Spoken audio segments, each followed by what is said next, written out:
In this video, the focus is on wiring up that checkbox, and there are two steps to this. Step one is to make sure the initial value is rendered correctly, displaying whether or not the to-do has ever been completed. And the second step is to actually respond to changes in the checkbox.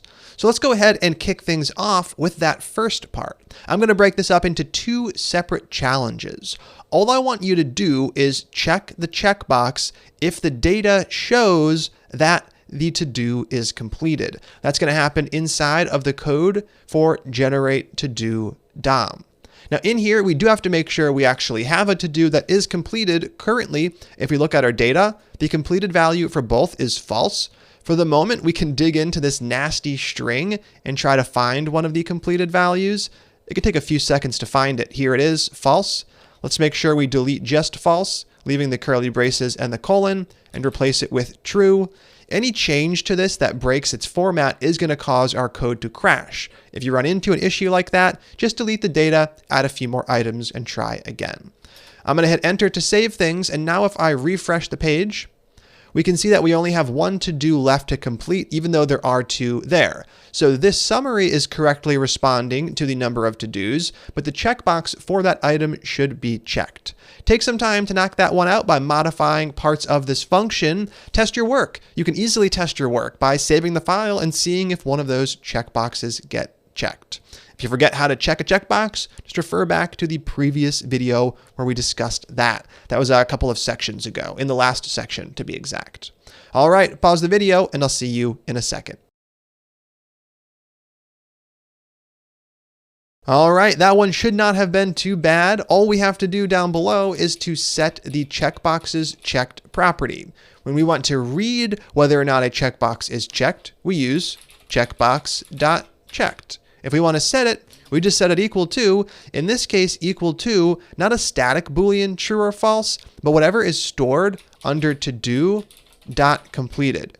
So to-do.completed is going to be true when the checkbox should be checked, so this matches up correctly. There's no need to use the logical not operator.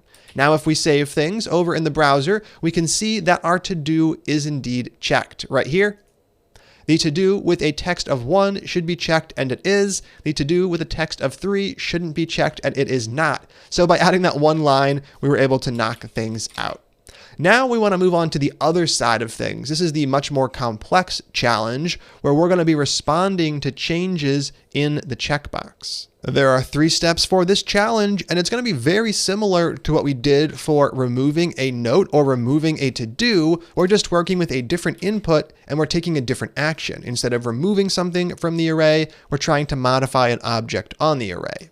We know how to do all of these things. It's putting them together that's the more interesting part of the challenge. So step 1, add an event handler for that checkbox so you can run some code when you check or uncheck the checkbox. The code you're going to run is going to modify the correct object's completed property.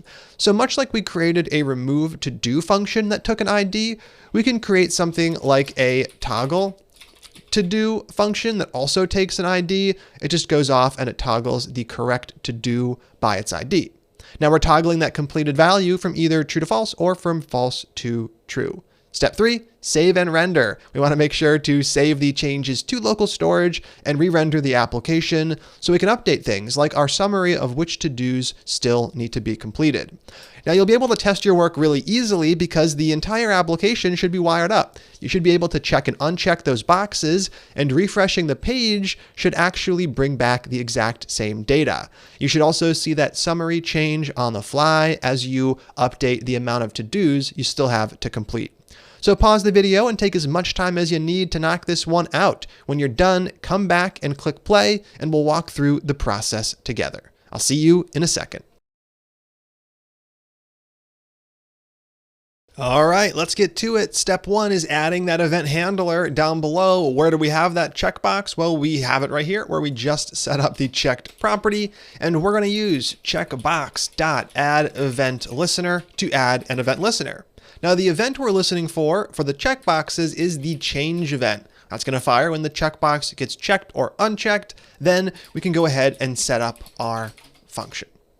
Now, what are we trying to do in here? Well, the first thing we're going to do is toggle the to-do by its ID. So we can call toggle to do. Toggle to do doesn't yet exist, but we can set it up right now, and we'll pass in the to do ID.